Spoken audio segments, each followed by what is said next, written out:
saudara-saudari sekalian, peperangan yang kita alami bukanlah peperangan yang seperti Desmond Doss alami ya. Misalnya kita pergi ke medan perang yang ada tentara mengangkat senapan mereka, kayak gitu. Ada orang yang terluka, terkapar secara fisik, kayak gitu. Mungkin peperangan kita tidak seperti itu, kayak gitu. Berhadapan dengan prajurit-prajurit. Namun, meskipun demikian, bukan berarti dalam sehari-hari kita, gitu ya, secara retorik kita tidak berperang kayak gitu. Kita tidak berjuang dalam kehidupan sehari-hari kita. Ternyata kita pun berjuang kayak gitu. Mungkin ada banyak hal yang membuat kita harus berjuang. Berjuang hari lepas hari di kehidupan kita lah ya. Berjuang terhadap diri sendiri, mungkin di dalam keberdosaan, di dalam eh, rasa rendah diri, di dalam ketidakmampuan, ya. Rasa rendah diri biasanya berujung pada merasa tidak mampu gitu ya. Rasa malas dan sebagainya. Kita juga berjuang di dalam keluarga kita mungkin ya. Ada beberapa yang berjuang di dalam keluarganya, di menghidupi keluarga dan sebagainya, berjuang di dalam pekerjaan yang sudah bekerja, berjuang di dalam pasangan, berjuang di dalam perkuliahan juga, berjuang di dalam pelayanan-pelayanan kita juga. Jadi banyak hal yang membuat kita berjuang hari lepas hari. Mungkin tidak seperti Desmond Doss yang memang ada prajurit gitu ya, artileri gitu. Tapi kita adalah prajurit-prajurit laskar-laskar Kristus yang berjuang hari lepas hari. Terlepas dari apakah itu memang harus ada senapan, tidak ya. Tapi ini lebih kepada berjuang di dalam Kristus kayak gitu. Nah, saat ini kita akan sama-sama membaca kebenaran firman Tuhan dari 1 Timotius 1 ayat 12 yang diberikan oleh ini juga ya, adik PMKU kepada saya. Aku akan bacakan kepada kita semua. Boleh juga dibuka ya, saudara-saudari sekalian, biar kita bisa bersama-sama juga membacanya. Oke. Aku bersyukur kepada Dia yang menguatkan aku, yaitu Kristus Yesus Tuhan kita. Karena Ia menganggap aku setia dan mempercayakan pelayanan ini kepadaku.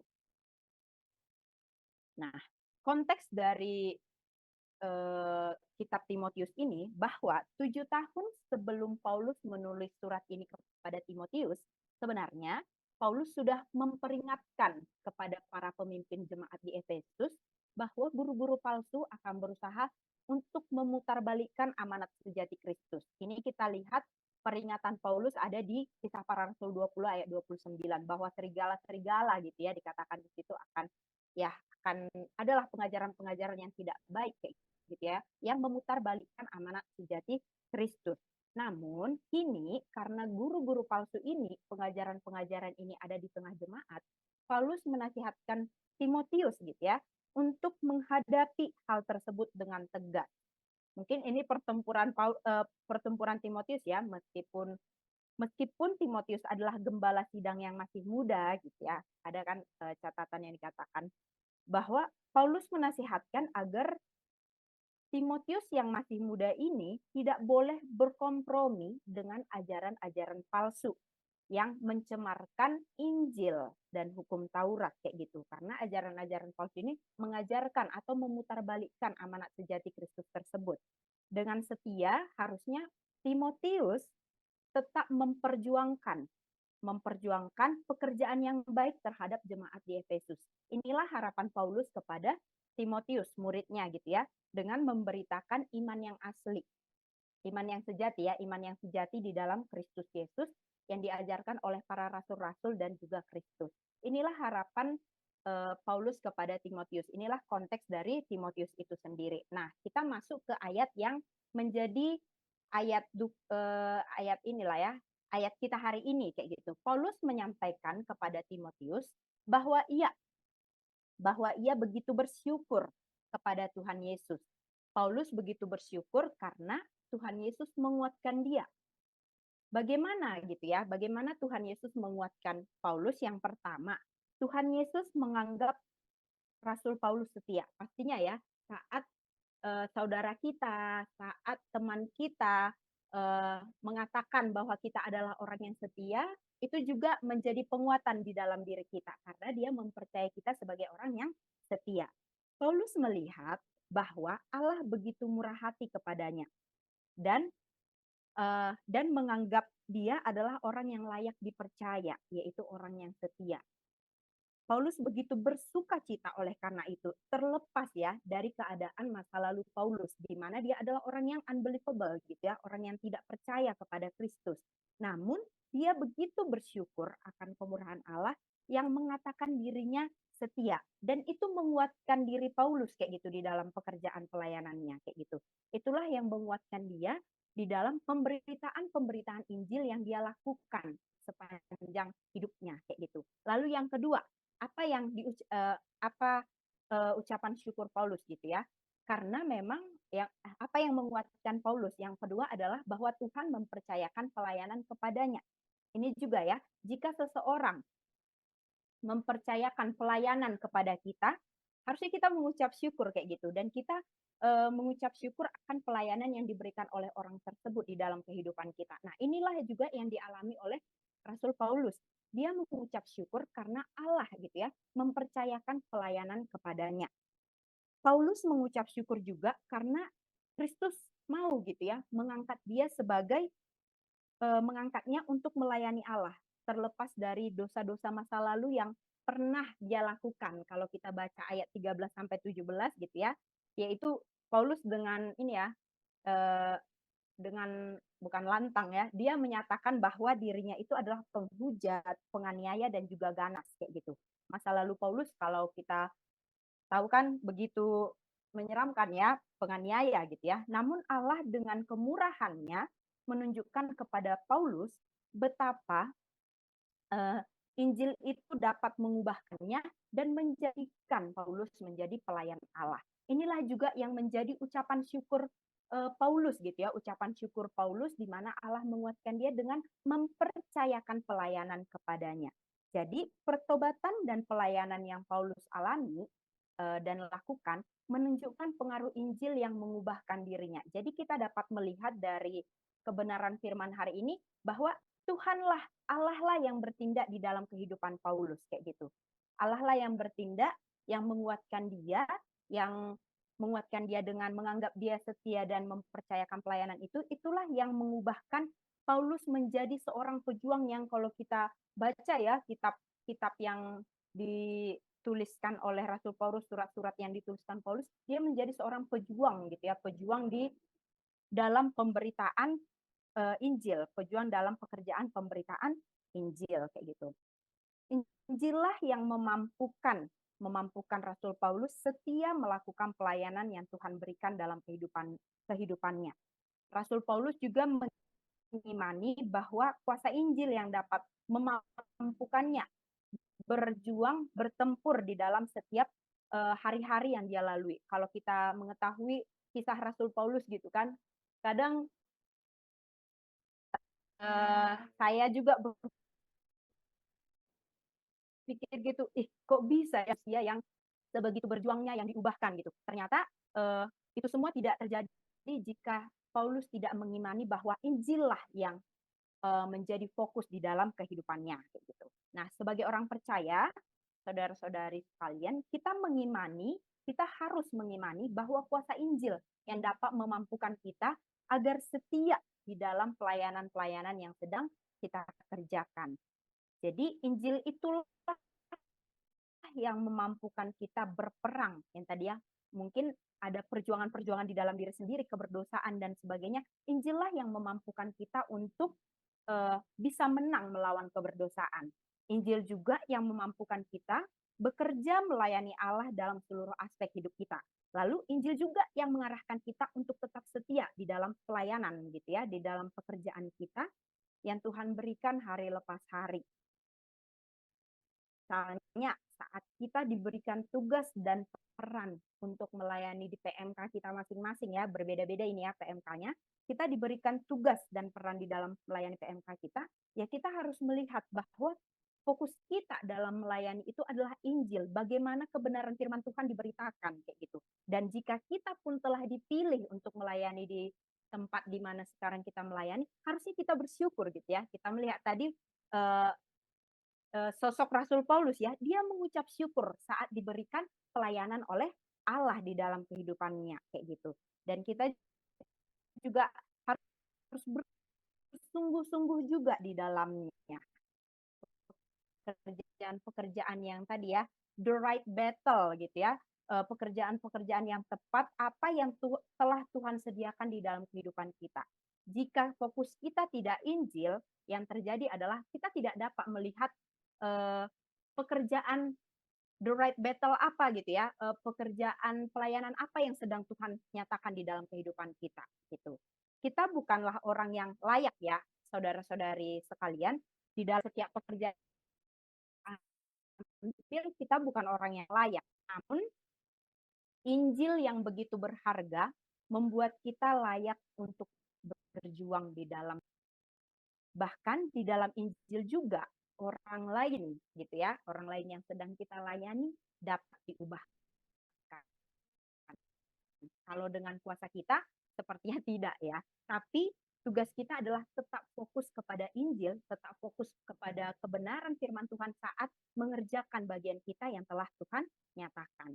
Nah, seperti Desmond dan Rasul Paulus yang memiliki keyakinan yang kokoh atas apa yang mereka percayai, demikianlah kita harus menjadi pribadi yang yakin penuh di dalam Injil sehingga kita dapat berjuang dalam pertempuran yang tepat yang telah Tuhan sediakan di dalam kehidupan kita. Marilah saudara-saudari, kiranya kita memiliki keyakinan bahwa bukan manusia yang mengutus kita mengerjakan berbagai tugas ya di dunia ini. Namun keyakinan kita adalah bahwa Allah lah yang memilih dan mengutus kita dalam melakukan pekerjaan kita di dunia ini. Jadi mari kita bersama-sama tetap fokus kepada Injil di setiap perjuangan-perjuangan yang kita lakukan di sepanjang hidup kita. Mari kita satukan hati, kita bersatu di dalam doa. Kami mengucap syukur ya Tuhan, jika Engkau mempercayakan pelayanan-Mu di dalam kehidupan kami. Kami mengucap syukur karena Engkau menguatkan kami, karena Engkau mau memberikan pelayanan yang mungkin di dalam diri kami, di dalam hati kami merasa tidak sanggup untuk melakukannya. Semua pekerjaan yang telah Kau berikan ya Tuhan, biarlah di dalam perjalanannya kami tetap fokus kepada kebenaran firman-Mu, kami fokus kepada Injil, untuk kami tetap setia melayani Engkau di sepanjang hidup kami. Ini kami anak-anak-Mu ya Tuhan, kami memulai pagi hari kami ini dengan senantiasa fokus kepada Injil di dalam setiap pekerjaan pelayanan yang telah Tuhan sampaikan, telah Tuhan berikan pada hari ini. Terima kasih Tuhan Yesus, kami mengucap syukur untuk kebenaran firman. Amin. Baik, terima kasih banyak Kak Ida untuk firman-Nya, sangat memberkati kita semua. Selanjutnya, mari sama-sama kita satukan hati kembali untuk sama-sama kita berdoa syafaat. Bapa, kami mengucap syukur Tuhan untuk hari ini Tuhan. Kalau sebentar kami mau menaikkan beberapa pokok doa Tuhan, biar sungguh Tuhan kiranya doa yang kami naikkan sungguh semuanya kami serahkan ke dalam tangannya Tuhan. Tuhan, kami mau berdoa Tuhan untuk seluruh Bapak Ibu dosen di setiap fakultas yang ada di Unpad Tuhan Yesus, sungguh Tuhan kami percaya Tuhan untuk setiap Bapak Ibu dosen yang ada, biar semuanya Tuhan sungguh semuanya nggak ada yang kebetulan kalau kami dipercayakan untuk bisa dibimbing oleh Bapak Ibu dosen kami Tuhan. Sungguh Tuhan kami mau memberkati untuk setiap Bapak Ibu dosen yang ada, biar sungguh Tuhan ada kesehatan yang sempurna, ada pekerjaan-pekerjaan yang terbaik yang Tuhan udah sediakan buat Bapak Ibu dosen kami. Biar Tuhan yang memberkati seluruh keluarganya, apapun yang dikerjakan oleh Bapak Ibu dosen kami. Sungguh Tuhan semuanya bisa untuk menyenangkan hatinya Tuhan, semuanya bisa membimbing kami, supaya kami bisa semakin hari semakin baik lagi, semakin hari kami bisa semakin mendekati cita-cita kami. Sungguh Tuhan, biar apapun yang mungkin sedang digumulkan oleh Bapak Ibu dosen kami, mungkin kami nggak tahu Tuhan, tapi sungguh Tuhan yang tahu semuanya. Biar Tuhan yang kasih jalan demi jalan, Tuhan yang bukakan pintu demi pintu untuk Bapak Ibu dosen kami, biar ada jalan-jalan yang dari Tuhan, ada jalan keluar yang dari Tuhan, solusi terbaik ada buat Bapak Ibu dosen kami. Terima kasih Tuhan Yesus, terima kasih. Kami juga mau berdoa Tuhan untuk setiap abang dan kakak alumni dari Unpad Tuhan, khususnya dari PMK Unpad. Sungguh Tuhan, mungkin mereka yang bekerja, bahkan mungkin mereka yang belum dapat kesempatan pekerjaan, semuanya sungguh Tuhan ada dalam perlindungan tangannya Tuhan. Biar sungguh Tuhan Yesus biar ada masa depan yang terbaik untuk setiap MK4. Tuhan yang juga jaga apapun yang dikerjakan oleh tangan kecilnya, sungguh Tuhan yang perbuat berhasil. Terima kasih Tuhan Yesus, terima kasih Bapak. Kami juga berdoa Tuhan untuk pelayanan eksternal dari Tuhan, izinkan untuk PMKU kerjakan, sungguh semuanya Tuhan yang sediakan, sungguh Tuhan semuanya yang Tuhan berkati, biar sungguh Tuhan pelayanan demi pelayanan yang dilakukan oleh PMKU, Tuhan bisa memuliakan nama Tuhan, semuanya banyak jiwa-jiwa dan banyak jiwa-jiwa bisa datang kepada Tuhan dan mengenal Tuhan. Terima kasih Bapak, kami juga berdoa untuk mahasiswa UNPAD tingkat akhir, mungkin untuk kakak-kakak kami, mungkin mereka sedang melewati fase yang nggak mudah, mereka sedang melewati fase tingkat akhir yang mungkin penuh dengan tekanan, penuh dengan stres, tapi sungguh kami berdoa biar nggak ada rasa stres, biar nggak ada tekanan yang berlebihan, biar sungguh Tuhan yang kuatkan tangan dari kakak-kakak kami, biar apapun Tuhan skripsi, tugas akhir yang mereka kerjakan, semuanya bisa mereka lalui dengan lancar, bisa mereka lalui dengan baik. Tuhan juga memberkati untuk setiap dosen pembimbing yang mungkin membimbing untuk tugas akhir, untuk skripsi kakak-kakak kami, biar sungguh Tuhan Yesus ada kelembutan hati untuk setiap dosen pembimbing yang ada, biar sungguh mereka bisa membimbing kakak-kakak kami untuk bisa menyelesaikan penelitian, untuk bisa menyelesaikan tugas akhir dengan baik. Terima kasih Tuhan Yesus, terima kasih. Kami juga mau berdoa untuk kelancaran studi untuk setiap pengurus PMKU, untuk setiap pengurus PMKF, bahkan untuk seluruh mahasiswa Kristen yang ada di UNPAD. Sungguh Tuhan kami serahkan masa-masa perkuliahan kami ke dalam tangannya Tuhan. Sungguh Tuhan kami nggak bisa apa-apa kalau nggak sama Tuhan, biar apapun yang kami kerjakan, semuanya bisa kami lakukan dengan usaha yang maksimal, dengan apa yang terbaik yang bisa kami beri, biar sungguh Tuhan kami serahkan setiap kerja keras kami serahkan setiap usaha kami ke dalam tangannya Tuhan, biar Tuhan yang sempurnakan setiap usaha yang telah kami perbuat. Terima kasih Bapak, terima kasih. Kami juga mau berdoa untuk setiap proker-proker yang ada di PMKU, baik di PMKU maupun di PMK fakultas, setiap fakultas yang ada. Sungguh Tuhan yang memberkati setiap proker-proker yang ada, biar sungguh Tuhan tiap proker yang ada nggak cuma sekadar jadi proker-proker biasa, nggak sekadar cuma untuk menyelesaikan proker, tapi sungguh Tuhan biar di tiap proker ada kuasa Tuhan yang bekerja, ada sungguh Tuhan hikmat Tuhan ada buat setiap pengurus yang ada, biar ada terus proker demi proker yang kreatif, ada proker yang demi proker yang bisa memberkati banyak mahasiswa di UNPAD. Tuhan, terima kasih Tuhan Yesus, terima kasih. Kami juga mau berdoa Tuhan untuk bangsa dan negara kami, untuk Indonesia. Terima kasih untuk negara yang baik, terima kasih untuk negara yang terbaik yang udah Tuhan kasih buat setiap kami. Kami memberkati untuk kepala pemerintahan Tuhan di Indonesia, untuk presiden, untuk wakil presiden, untuk setiap menteri, bahkan untuk setiap pejabat yang memegang pemerintahan baik di provinsi, bahkan di tingkat kota, kabupaten, bahkan sampai di tingkat desa. Sungguh Tuhan, biar Tuhan yang kasih hati dari Tuhan, biar ada hati yang mau mengayomi rakyatnya, biar ada hati yang mau berbelas kasih dengan rakyatnya. Tuhan, sungguh gak ada hati yang mau menang sendiri ataupun bahkan untuk memperkaya diri sendiri. Terima kasih Tuhan, kami juga mau berdoa Tuhan untuk Jatinangor. Sungguh terima kasih untuk tempat yang baik yang Tuhan sediakan buat setiap kami untuk bisa berkuliah. Biar sungguh Tuhan ada keamanan untuk Jatinangor, ada kesejahteraan untuk Jatinangor Tuhan. Terima kasih Tuhan, terima kasih Bapak untuk waktu yang indah ini. Kami serahkan semua doa kami ke dalam satu nama Tuhan Yesus Kristus. Di dalam nama Tuhan Yesus kami telah berdoa. Haleluya. Amin. Baik, Bapak, Ibu, dan Abang, Kakak, dan teman-teman sekalian, selanjutnya kita akan menaikkan lagu pujian Allahku Dahsyat.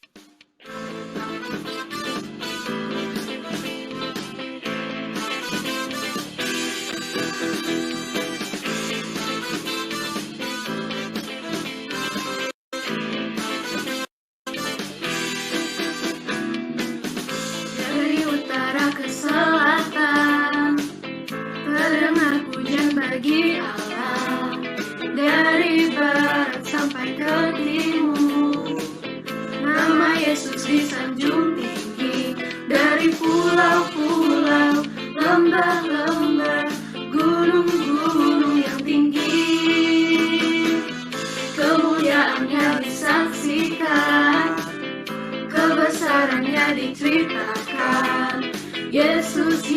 Yesus, nama Yesus. Nama Yesus disanjung tinggi dari pulau-pulau, lembah-lembah, gunung-gunung yang tinggi. Allahku dahsyat berkuasa, seluruh bumi sujud menyembah. Tinggikan namamu, Allahku dahsyat berkuasa, seluruh bumi sujud menyembah. Tinggikan namamu.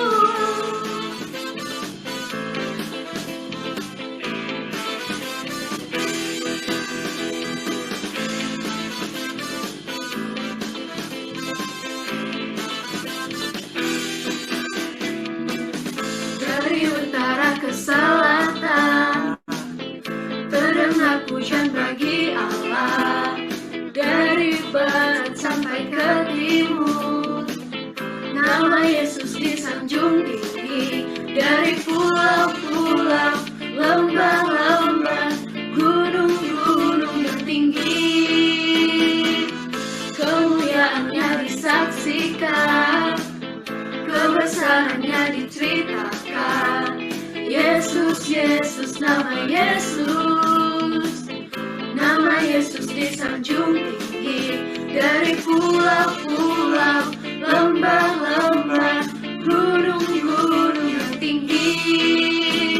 Allahku dahsyat berkuasa, seluruh bumi sujud menyembah. Tinggikan namamu, Allahku dahsyat berkuasa, seluruh bumi sujud menyembah.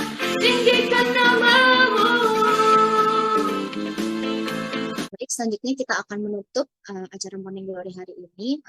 Oleh karena itu, mohon kesediaannya untuk Kak Ida untuk berdoa menutup kegiatan hari ini. Mari kita bersatu di dalam doa. Kami mengucap syukur ya Tuhan jika pada pagi hari ini kami dapat mencari Engkau di dalam kehidupan kami, mencari langkah-langkah ke depan dengan senantiasa tunduk di bawah kaki-Mu. Kami bersyukur jika pada hari ini kami juga telah bersama-sama bersekutu, itu semua berkat kemurahan daripada Tuhan. Biarlah ya Tuhan saat kami bertanya langkah-langkah kami ke depan, kami senantiasanya bertanya hanya kepada Engkau Allah kami yang kuasa, karena kami tahu Engkaulah Allah yang memberikan pekerjaan yang baik di dalam kehidupan kami untuk kami dapat kerjakan. Ini kami anak-anak-Mu ya Tuhan, kami serahkan seharian ini, bahkan seluruh hidup kami hanya ke dalam tangan pengasihan-Mu. Dalam nama anak Yesus Kristus kami berdoa dan mengucap syukur. Amin.